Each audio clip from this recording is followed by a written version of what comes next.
Sure. I'll just ask one question. Everyone's going to want to know this, especially if they're new. Is it going to be renounced? Yes, absolutely, absolutely. I mean, not just because it should be done, but just for my security as well. I don't want to be sitting on $30 million, and somebody hacks my wallet or something like that. Not to put any fears in your head, but yeah, I can't wait to that process. And then, like I said, let me take a little deeper dive just for clarity. Hmm. When we first launch, we can't renounce it. Okay, it's not safe and it's not wise. What we'll have the ability on the fly, like going into August, right, to make any tweaks that we notice. Because until you go live, you really don't. You know what I mean? There's things that you might come up with and say, hey, what about this? What about that? And the integration. So it'll probably be a few weeks, but I'll keep you all tuned into that. And the day that we do that, obviously a big notice will go out, and we'll have hats and horns and celebrate that. But yeah, this is built for you. It's not built for me and my team. It's not built for my friends. It's built for everybody. And once we renounce the contract, that's when the downloading really kicks in. And we'll have a multi-signature wallets on these decisions. So it just won't be me, clicking a button. It'll be a team of us. And we've developed a really strong core advisory board. So as time moves on, just trust it's not one person. It's not just me, right? I'm just the guy that wrote the code and analyzed it and put it together. But it'll be a team effort. I This is do have short. one more question. And someone's asking it, is there a max that you can stake? Is there a percentage of the treasury that maxes out, or is it Yeah, unlimited? How does it work? that's a genius question. To kind of take a step back, we on the founders pre-sale, we limited it to a minimum of 1,000, because at least you got some skin in the game. But the max was only 5,000. And I know a lot of projects, a lot of people over the years. I mean, they're like, hey, if you want to give us 25,000, sign here, or and do that. And we specifically want to make this whale free. Okay, meaning that we've got people who are holding 50,000 in tokens, and you know what I mean, that you can really move the market with that. So that was the reason for the limit. Now we've exceeded our target, right, in liquidity. So when we go to market, right, when we launch the token, there's a 5%. Nobody's ever asked me this, so that's a really good question. Whoever came up with this, you cannot buy more in a transaction than 5% of the treasury liquidity. Okay.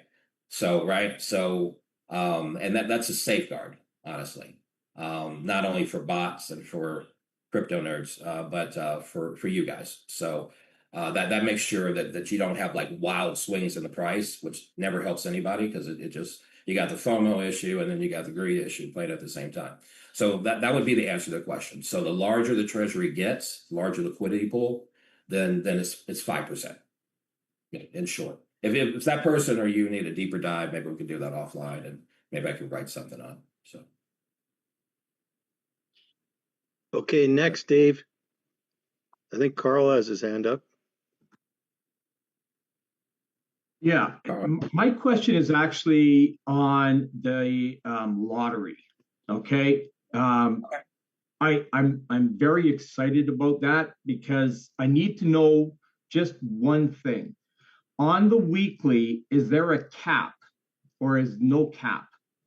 In other words, as much money that goes into there and then it draws and it pays out so that everything is paid out that week. exactly, yeah. On a Friday at 12 a.m. UTC time. Okay, so and the monthly is going to be the same, right? Monthly's the same, yeah, same and day. It's distributed equally amongst those selected. Yeah, with IDs. Exactly. Correct. And yeah,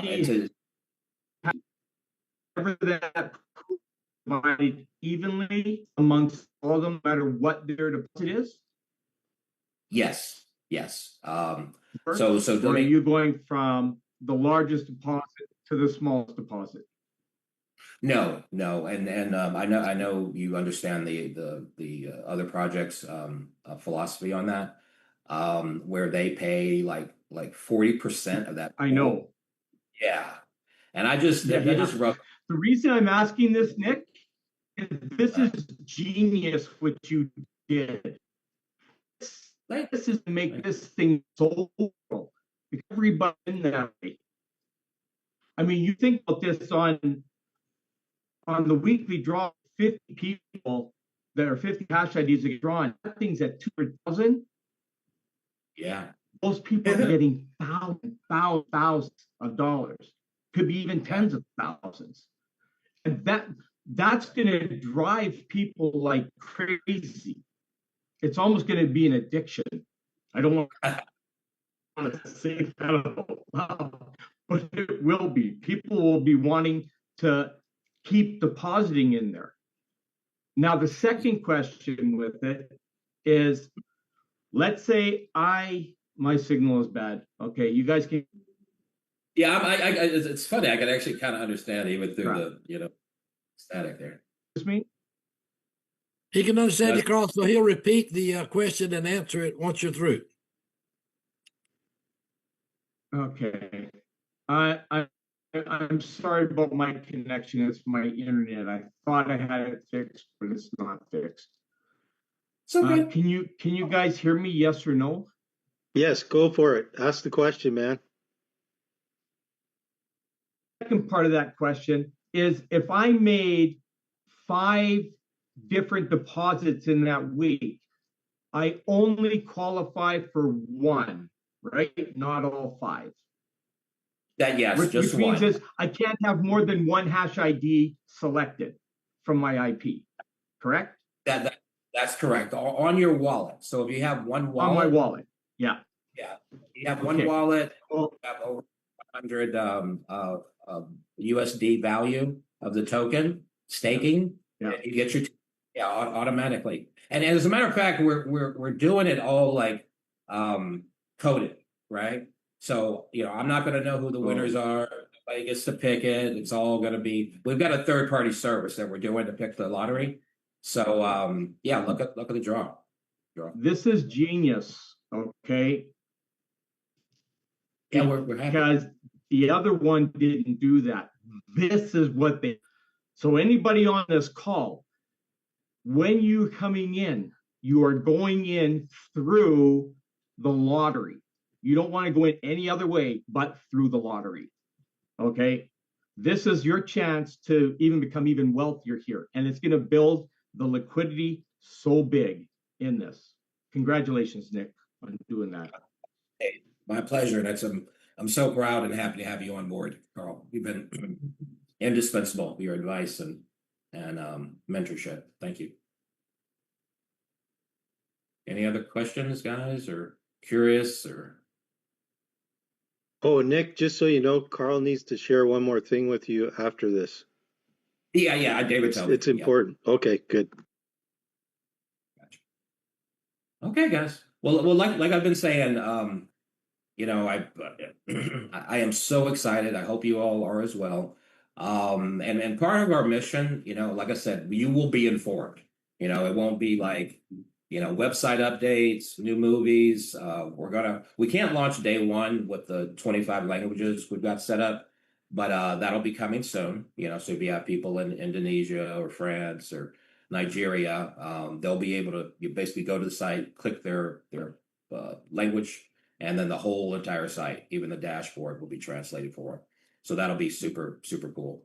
But please remember, and I'm glad I thought of this, everyone who's a pre-sale founder, you need to have at least $5 in BNB tokens in your wallet that's connected to your user ID. Okay, because I know some people just set up a wallet and then they sent the money, but just for good measure, have at least $5 in there, because as you stake and unstake, the transaction fees are cheap, like 5 cents, 10 cents, so you don't have to have a lot in there. But just as a matter of procedure, make sure all your people have that, so it's a smooth experience for them. So, but yeah, unless you have any other questions, like I said, we'll probably have another call on Tuesday, U.S. time, about this time, So feel welcome to bring any new people that aren't familiar with it. We're not going to necessarily have an opportunity call, but I'll provide other updates, other information, and answer any additional questions that might come up. So thank you guys. Thank you so Brad, much. let's see. Nick, Brad. Me? Okay, thanks. Thank you very much, Nick. Super, super impressed. More than I can say.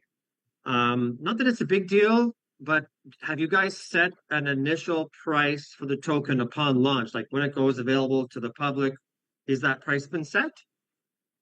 It hasn't yet, to be honest with you. That's actually my project for later today and through the weekend. We already know the liquidity, and to explain liquidity, not what it is, but how we're going to handle it, is we're going to take 2/3 of the fund that's going on Pancake Swap for like public sale, and then we're going to hold back 1/3 of that for the treasury to give us kind of a little leeway. Whether we stick more on Pancake Swap or we just let it rest any day. So the price is absolutely dependent on the token allocation. And I know people have been asking me about this for like 2 weeks since we started. It's such a sensitive thing right now, but I haven't decided, to be honest with you. It's such a big decision, right? You know how sometimes you can procrastinate. So not that I'm doing that, but now that we've completely shut down the pre-sale, so nobody else comes in. It's, everybody's going to come in when we're public. But the price range, just to kind of give you an idea, is most likely going to be between 25 cents and 80 cents. That's the price range if you're asking that. Basically, I want to reanalyze it just one more again, running by a couple of people, because I'm thinking about increasing the public size of the allocation. In the tokenomics, I mean, moving some percentages around so that pool can be bigger. Because honestly, I mean, every time I wake up, David and some of you guys are like, "Oh my God, we're gonna raise this. Oh, blah, blah, blah, blah. Well, you got this guy, and he's huge." And blah, blah, blah. So it can't be too low, and I don't want to make it too high. But I can assure you, whatever it is, you guys are coming, looking, smelling like roses. That much. And will there be a vesting period that the founders' tokens have to hold before they're available? Which is, I think, normal, but I'm just curious if there's a period. Yes, sir. Yeah, sure is. All right. So basically, the dev team, we've got a pool. Everybody on here who's a founder, we've got about 120 of you guys. So you're going to get 5%, okay, out of total project tokens assigned to you. So if you take, it's weighted by how much your initial deposit was. So if you did 1,000, you'll get a little bit less of that pool. If you did 5,000, it'd be a little bit more. But the beauty of this, even though you're not going to be able to buy a new car with that pool, is better than a ham sandwich, right? So it's just, I just want to give you guys kind of like a little bonus there. So, and what's going to happen with those tokens, as well as the other tokens for the strategic team, etc. There's a 1 month cliff, okay? So none of those tokens can be sold within the first 30 days. And then on the 30th day, you're going to get 1/12 of your token allocation. So, and then the next month, you're going to get another 1/12. So basically, it'll be a full year before you can sell all those bonus tokens and pool tokens. So I thought that was fair. Fair. Yep. Yeah, that's fair, and it builds confidence into the community that's looking in to see how are they managing this. Oh, they're not letting the founders take all their money in 1 month. Not good. So doing it this slow burn way shows stability, shows intention for longevity, and shows that the founders are really there to support this because they're looking at years, not like 10 hours to do and see you later. So all of that's excellent, and it's music to my ears. All right. Thank you, Brett.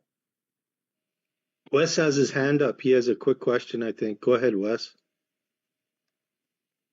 Yes. My question is on the mirror smart contract that this one resembles.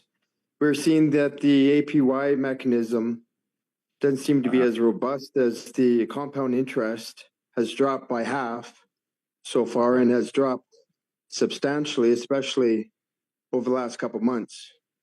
So my question to you is, are you able to overcome the drop of the compound interest, making it more stable, maintaining it at a higher compound interest? Yeah, very sophisticated question. Thank you. So how should I put this? They made some internal changes, and I don't really want to talk much on that. We need to have a call with one of your guys, we can take a deep dive. But the target with the 0.44, it's not like literally 0.44, so depending on like how many tokens are being bought, how many tokens are being sold, who's staking, how long they're staking, etc. Each 8-hour epoch, all right, is a range based on the previous epoch, the previous 8-hour activity. So sometimes it might be 0.5. Sometimes it might be 0.4. All right, just for easy numbers.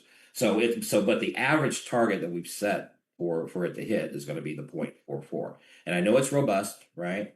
But let's say we keep going and everybody's happy, and we got our APY right now is looking at about 11,000%, which is huge, right?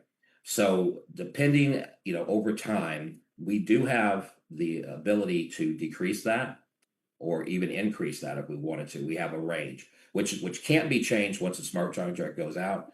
The numbers I've given my guys are 0.3, to be honest with you, to give us some latitude depending on any craziness that goes down. But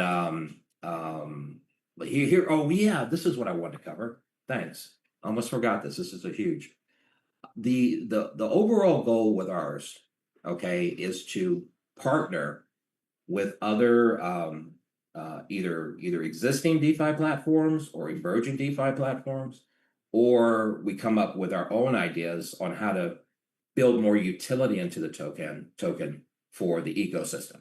Okay, because right now, I mean that other project, they came out with a stable coin, right? And they said like day one, we're going to have a stable coin, and it's all over their website.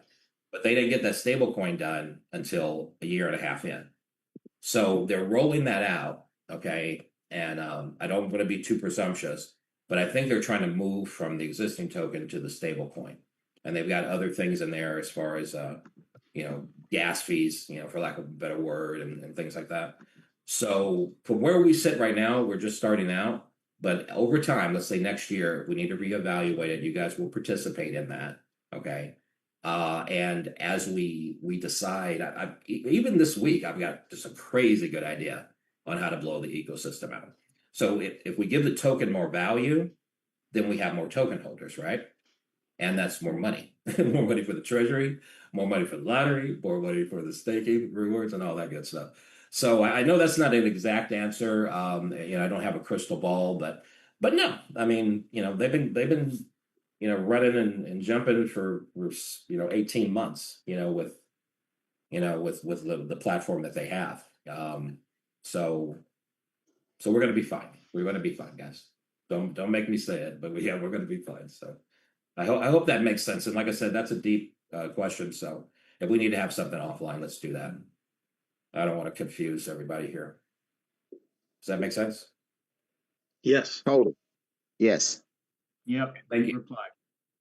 Thank you, son. But yeah, the dreams and the ideas that are already coming in are insane. I mean, I wish I could tell you, but it wouldn't be wise, and it wouldn't help you, because I don't want you to think like, okay, in 2 months we're going to do this, and you get overexcited about that when we've got so much fundamental, knowledge to warm up to and get accustomed to telling people. But it's going to be dynamic. Absolutely dynamic. And this last thing on this point, I didn't just pull that idea, just out of a cloud. The original granddaddy program, one who invented range-bound stability, who invented rebase tokens, they did the same thing. They partnered with another billion-dollar project, which increased the stability of their coin, increased demand. So we're going to do the same thing. But I'm not going to sit here and say, oh, yeah, we're going to have a stable coin and it takes me a year and a half to build it. We're going to have something much faster. and I'm looking down the the future to do this quickly, or not quick, not overly fast, but do it as soon as it makes sense and the downloads on it. And you just wouldn't believe these ideas. So I'm gonna zip my lips. I'm babbling, but I'm excited. I'm bouncing in my chair right now, trying to bite my tongue. It's gonna be fun. You might be smart at this point. It's gonna be wonderful. So Howard Barlows, can you hear me? yeah, of course. How you doing? Yeah, I think this needs to be said, because I've known you maybe for like 5 years, and I know a good friend of mine, Brent and David, which you guys know, it's probably been a couple of decades. And Yeah. I know when you get exposed to new projects, everybody's wondering because of what's taken place in the past, is this going to be a rug pull? Is it another scam? And I don't blame you for thinking along those lines, okay? Because most of us have been victimized. But I can assure you, I will voucher for this guy. I mean, I love me some Howard because he brings so much character, so much integrity in you. I think you guys see his demeanor. He's very, kind of laid back and open-minded, willing to accept new ideas, and if they make sense, transition them into what we're doing so we can stay relevant. Because let's face it, things are changing, and one of the reasons we're doing what we're doing is because we're capitalizing on other companies that have become somewhat stagnated. And so I think we are in a special place. And because of that, I would say hit it hard, because I know a lot of times we kind of, we just want to put our toe in the water and try to fill it out. And in a lot of cases like that, you have regrets, And what I'm going to say, I'm going to step out on a limb and say, go hard at this, because if you don't, you're probably going to have a lot of regrets. Because a lot of us that know Howard and we know what's going on with this smart contract, we're going to throw everything at it. And we want you guys to be right there with us. So I wish everybody tremendous success. Thank you, Barlos. Much love. Thank you, Barlos. Anthony has his hand up. Go ahead, Anthony. Yeah, a quick question regarding, I know this is down the road, so it might be premature to even ask this, as far as any kind of decentralized, any kind of payment card at all attached to this, or anything of a token down the road, or a utility like you were saying? Yeah, I've considered that. I know that's a very popular feature to have that. At this moment, I'm not looking at that specifically, but I know companies that offer it, that you don't have to be, it doesn't have to be internal. So if you're wanting, I know two companies, and maybe we'll talk about that, but where you could get a crypto card, and basically just load it up with BNB or something like that, or DAI, even a few of them, and then spend that crypto on the card. I have an option available that is, centralized. So you have to do KYC. And I have another option that I know of that's decentralized, and you don't have to KYC it. So if that's a feature your team would be excited about, I don't, we don't need to gobble it up inside right now. But if in a week or two you want to start sharing that with your people, that company can make the money, or manage it, because they do a very good job. I actually actively use both of those options. Does that make sense, Anthony? Yes, perfect. Thank you so much. You got it, my friend. Don has his hand up. Go ahead, Don. Yes, thank you. My wife and adult kids want their own vault. Can I use my trust wallet to fund theirs, or do they need to each? They're not real familiar, so that's the reason I'm asking. Do they need to each have their own wallet to do that? Yes, they have to use their own wallet. Now, let's just say Trust Wallet, right? When you create a wallet, it gives you a wallet address. You have to add the BNB chain on it, right? But you also have the option of adding additional wallets in the same login with the same key phrase. So if you want to create a separate wallet for your wife or your children, that's doable. We're not policing that, but it's got to be a unique wallet. They can't use your wallet. Now, as far as funding, if you put 100 BNB or $100 worth of BNB in your primary wallet, it's very easy if you use that kind of structure to just send it to the other 3 wallets. So you can send each of them $10 in BNB, and they're ready to go. So, Oh, okay. So it's still my trust wallet, but I know I'm familiar a little bit with having several, maybe 2 or 3 wallets in there. So it's okay if it's coming from my trust wallet. It just needs to be internally. It needs to be their own. So I forget the term they use to set up multiple wallets within trust wallet. I just don't want to cross the line or do something wrong. That's all. No, as long as it's a unique wallet. I mean, the sub wallets are actually they're sub wallets. That's what it is. I'm not going to go there, but yeah, basically, as long as it's a unique wallet, as long as they connect that wallet to the app, you're in good shape. Nobody's going to care, honestly. Okay, thank you very much. Oh, my pleasure. My pleasure, Don. So we good, David? Anything else you want to talk about? I believe so. I believe it covered it pretty well. Okay, cool. All right, and the leaders do a great job, Don, on answering about the wallets. Just get back with your leader and ask about wallets. And like Daniel said, token pocket is one, or any decentralized web-based wallet. And Daniel said, yeah, because a lot of us use the MetaMask, the Trust, but he says the Trust wallet, I mean, the token pocket is like really more user friendly. Okay. Yeah. Yes, I'm one of the founders. Luckily, I'm one of the founders. So I've already got mine set up, my money sent in. Yeah. But now they want their own. So that's why I was asking. Yes. Thank you very much. Sure. Thank you. Got it. Welcome. Okay, guys. Well, anyway, we'll have another call on Tuesday.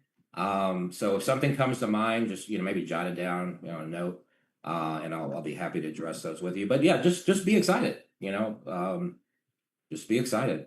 We worked hard on this, without a doubt. So, looking forward to much success to you and yours, and have a beautiful weekend, guys. And just know we're working. We're actually going to be working on Saturday, which is pretty rare. So between the audit team and the core team, we're going to be really banging it out for you. So thanks again, guys. I appreciate you. Over to you, David. Yes. Salamat. All right. Okay. Thanks, Nick, so much. And wait a minute. For everyone, there was 198 people at the peak. It's quite a great call, pre-launch call, and a lot of great news. But the thing about it is, I think there's 2 kinds of people in 3 months. Those say, gosh, I'm glad I did, or darned, I wished I would have. And there's also kind of a fear of missing out. If you don't go after some major networking leaders right now, you might miss out and someone else might get them. So do what you want to do. But this next few weeks and few months could make a difference in your retirement in a major way. So thanks, Daniel, and thanks, Ryan, and thanks, Barlos, and everyone for joining the call. We'll talk to everybody later on 3 ways. Thanks. Bye now. Take care, everyone. Thank you.